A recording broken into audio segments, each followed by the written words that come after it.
Hello students, welcome to Pooja teachers guild. आज हम शुरू करेंगे क्लास 7th का civics chapter number 1 on equality. काफ़ी इंटरेस्टिंग चैप्टर है।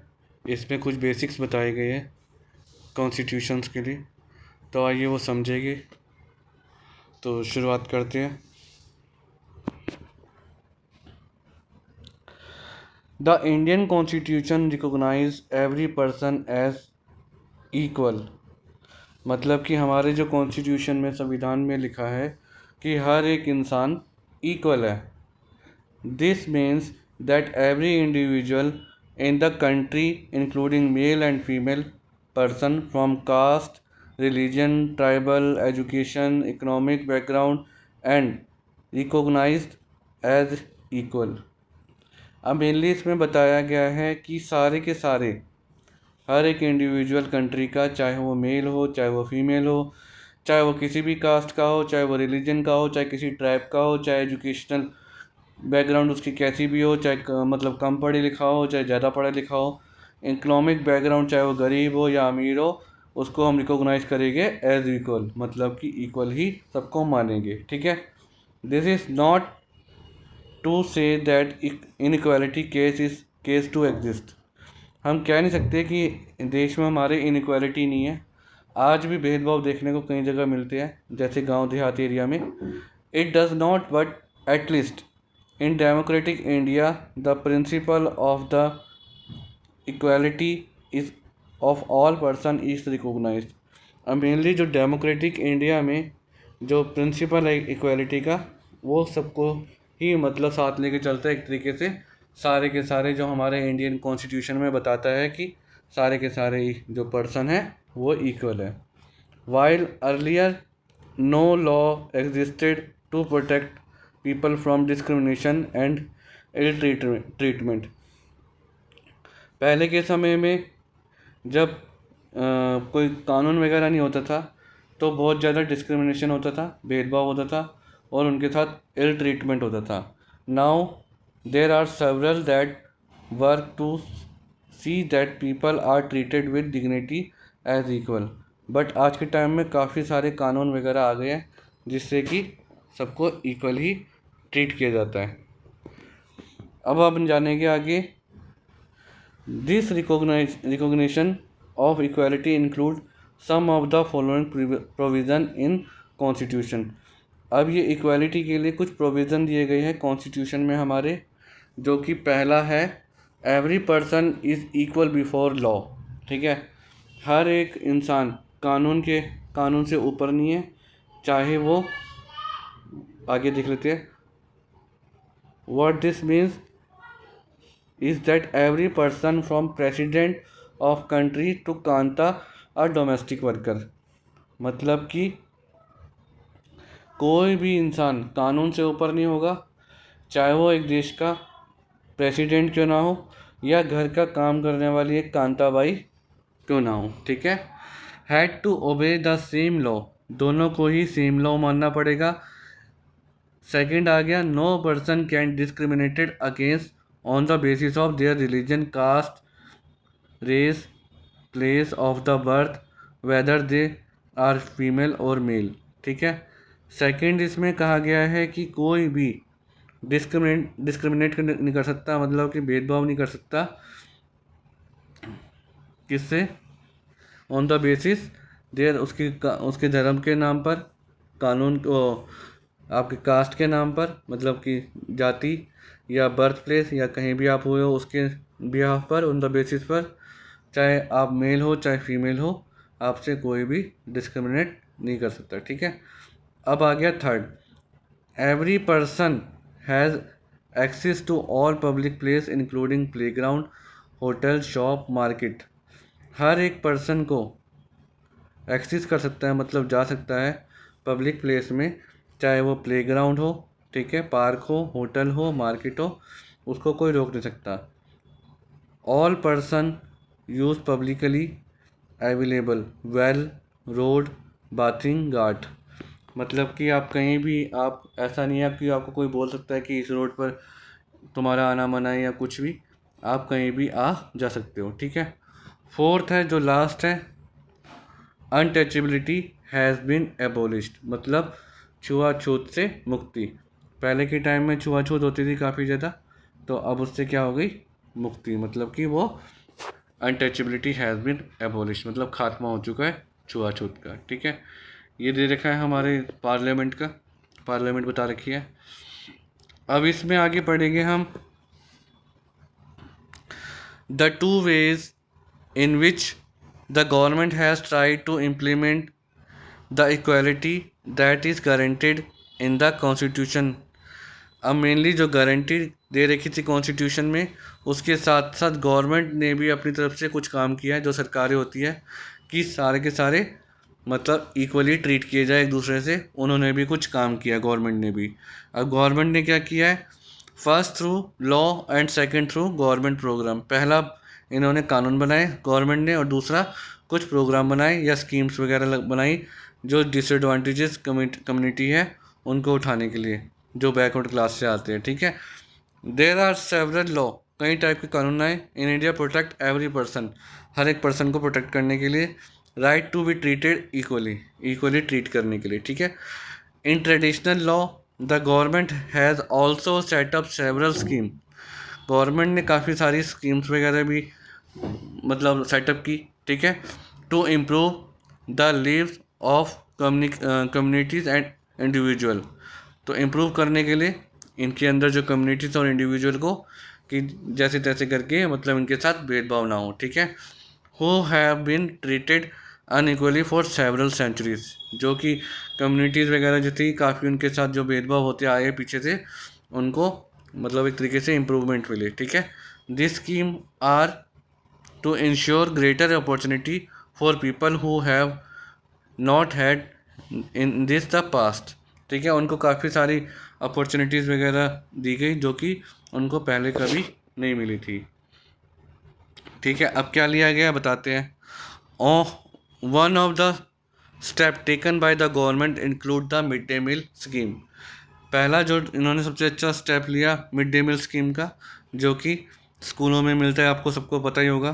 This refer to program introduce in all government elementary school to provide children with the cooked lunch. ठीक है, मतलब कि सबको जो दोपहर का खाना होता है रिसेस का, उसमें सबको पका पकाया खाना मिलेगा लंच के तौर पर। ठीक है, जो सबको मिलता भी होगा। Tamil Nadu was the first state in India to introduce this scheme. ठीक है, जो तमिलनाडु था पहला स्टेट था जिसने ये इंट्रोड्यूस की थी स्कीम इन 2001। अब Supreme Court ask all the state governments, हर एक स्टेट गवर्नमेंट्स को बोला to begin this programme in their school within 6 month. तो सुप्रीम कोर्ट का ऑर्डर आया कि ये काफ़ी अच्छा प्रोग्राम है, इसको हर 6 महीने मतलब आने वाले 6 महीने में हर स्टेट गवर्नमेंट को लागू करना है अपने राज्य में। ठीक है, द मैसिव पॉजिटिव इफेक्ट, काफ़ी ज़्यादा पॉजिटिव इफेक्ट देखने को मिला। This include the fact that more poor children have to begin enrolling and regularly attending school. अब जो ज़्यादा काफ़ी ज़्यादा जो गरीब लोग बच्चे थे वो उनका मतलब एडमिशन होना शुरू हो गया, साथ में रेगुलर अटेंड करना शुरू कर दिया उन्होंने स्कूल। ठीक है, teacher reported that earlier children would often go home for lunch and then not return to school, but now with the midday meal being provided in the school their attendance has improved। जो teachers थे वो बताते थे कि पहले जब बच्चे school से घर की तरफ जाते थे लंच करने के लिए, वो वापस मुड़ के नहीं आते थे। ठीक है, बट जब से मिड डे मील प्रोग्राम शुरू हुआ है तब से अटेंडेंस काफ़ी बच्चों की इम्प्रूव हुई है। ठीक है, there mother who earlier had to interrupt their work to feed their children at home during the day, जिनकी माताएं जो काम करती थी, ठीक है, उनको भी इनके खाने खिलाने के लिए वापस आना पड़ता था और अपने काम को छोड़ने के लिए, जिससे कहीं ना कहीं उनको भी नुकसान होता था। अब क्या हुआ, now no longer need to do so, अब ये इनको करने की ज़रूरत नहीं है क्योंकि खाना तो स्कूल में मिल ही जाता है। This program has also help reduce caste prejudice because children of all caste in the school eat this meal together। अब क्या हुआ कि जो बच्चे थे आपस में सारे बैठ के जैसे लाइन से ही बैठ के खा रहे हैं, अब एक साथ बैठ के खाते थे। इनमें किसी तरीके की कोई ना जात थी, ना पात थी, ना कोई ऊंच थी, ना नीच थी, ठीक है, सारे के सारे बैठ के खाते थे। And in quite a few place Dalit women have been employed to cook the meal. और जो दलित है, मतलब कि आपका जो बैकवर्ड क्लास से जो महिला है, उनको भी रखा गया खाना बनाने के लिए, ठीक है। Dalit women have been employed to cook meal, ठीक है। The mid day meal programme also help reduce the hunger. Poor student who often to come school cannot concentrate because their stomach is empty, ठीक है। अब ये एक तो improvement ये मिले कि जो बच्चे भूखे आते थे, ठीक है, एक तो उनका ध्यान नहीं होता था पढ़ाई में क्योंकि उनका पेट खाली होता था। अब उनको खाने पीने के लिए कोई कमी नहीं रहेगी, ठीक है। अब वो खाना पीना करके अपनी पढ़ाई पर फोकस कर सकते हैं। While government programs play an important role in increasing equality of opportunity, there is much that still need to be done.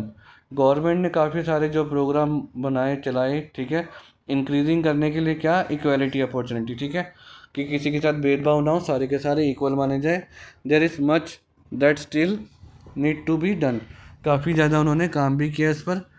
While the mid day meal program has help increase, काफ़ी ज़्यादा मतलब mid day meal programme से काफ़ी ज़्यादा help मिली increase the enrolment attendance of poor children in school. जो गरीब लोग थे उनके बच्चे भी आने लग गए काफ़ी ज़्यादा, एनरोलमेंट भी बढ़ गया स्कूल में बच्चों का, और अटेंडेंस भी काफ़ी ज़्यादा इम्प्रूवमेंट हो गई, ठीक है।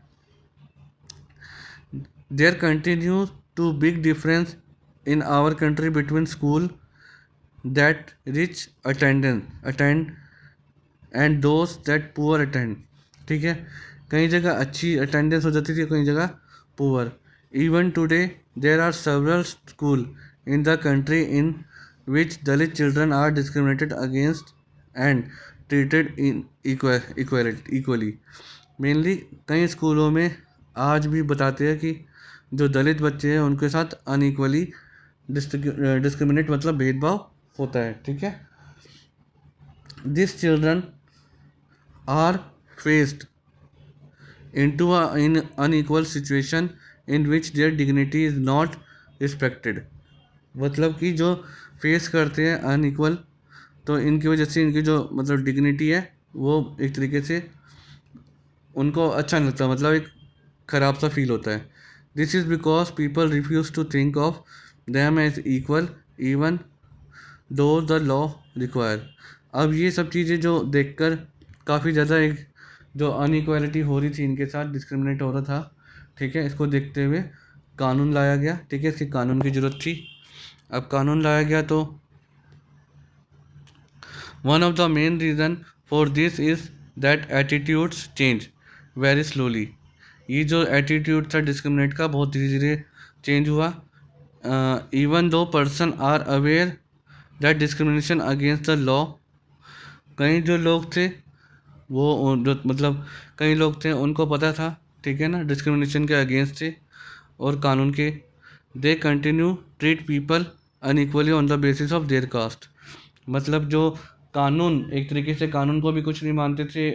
कानून जो पहले होता नहीं था, तो कहीं जो दलित वगैरह लोग थे जो पुराने मतलब कि एक तरीके से बैकवर्ड क्लास के थे, उनसे काफ़ी ज़्यादा अनइक्वली ट्रीट करते थे उनके कास्ट के बेस पर, रिलीजन के बेस पर और डिसेबिलिटीज़ के, इकोनॉमिक स्टेटस जो गरीब वगैरह, and because they are women, और साथ में अगर वो वुमेन है उसके बेस पर भी उनके साथ अनइक्वलिटी करते थे, ठीक है ना, डिस्क्रिमिनेशन करते थे।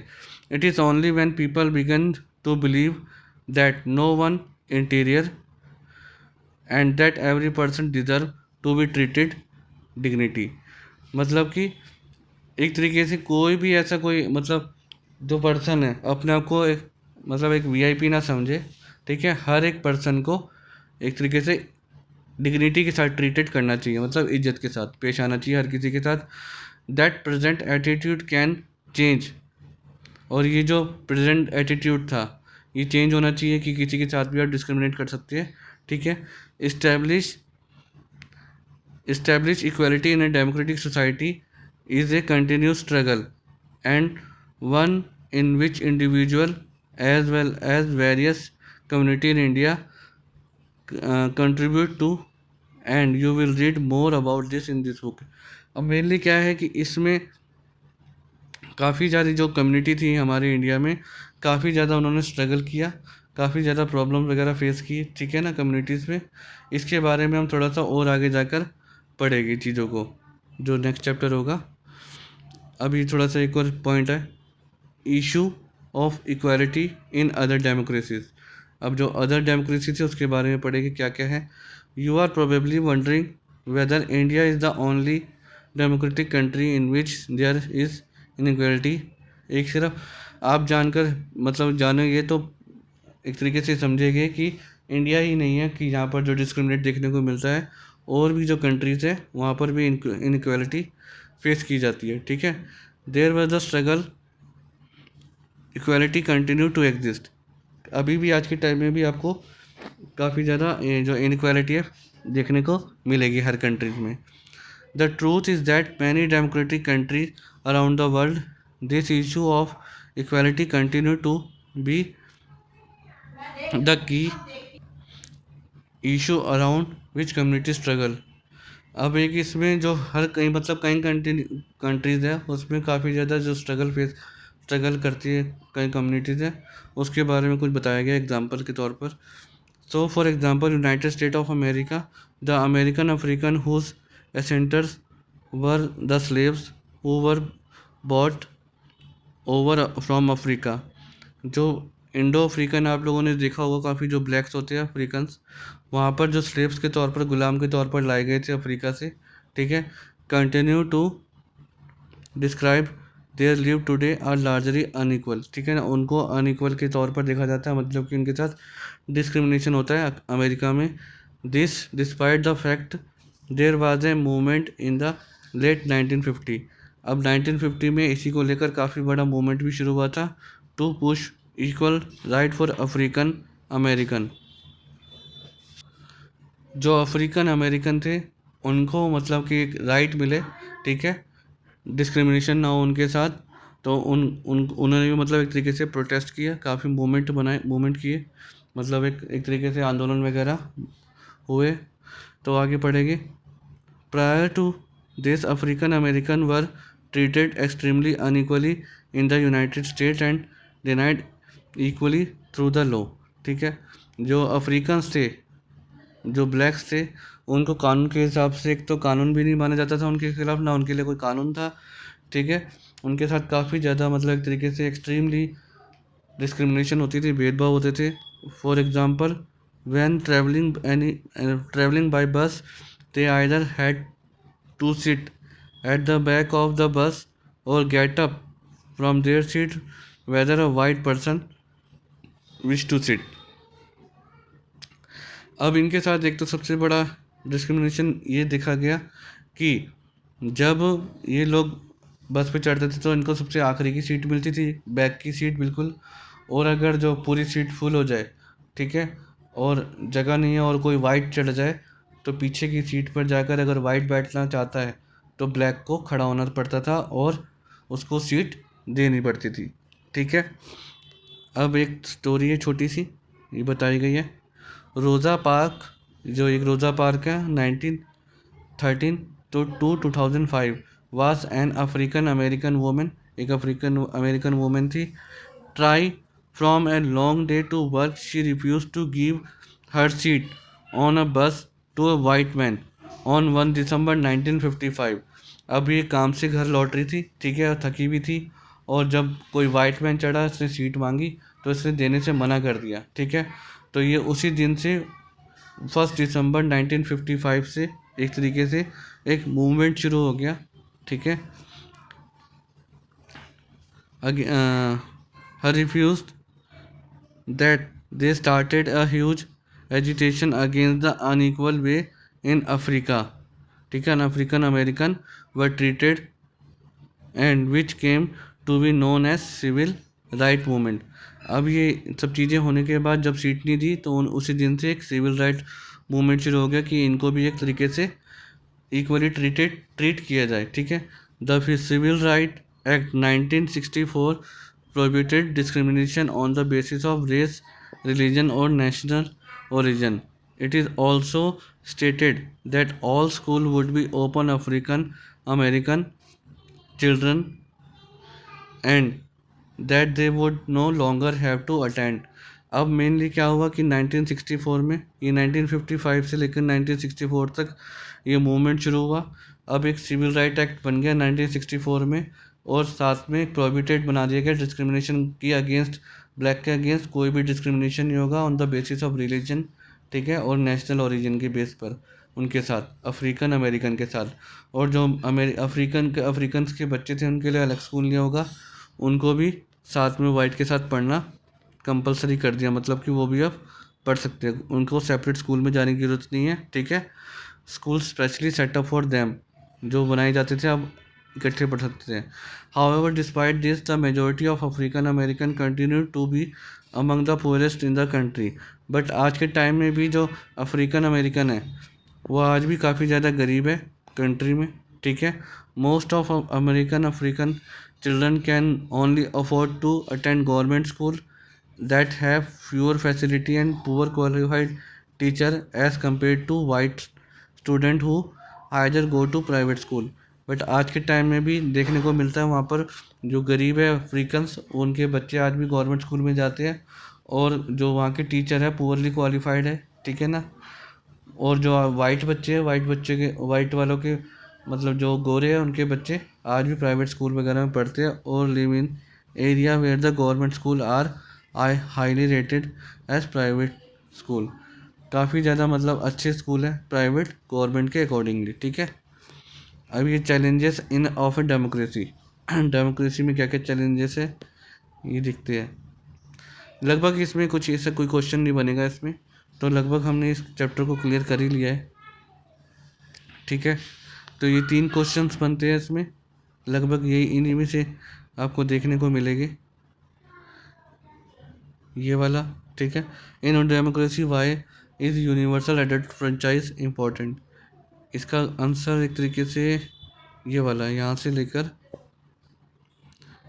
लेकर आपका यहाँ तक, ठीक है, कि सबको वोट देने का अधिकार है आर्टिकल 15 में। एक सेकंड मैं आपको इसमें बता देता हूँ, 1 मिनट रुकिएगा ज़रा।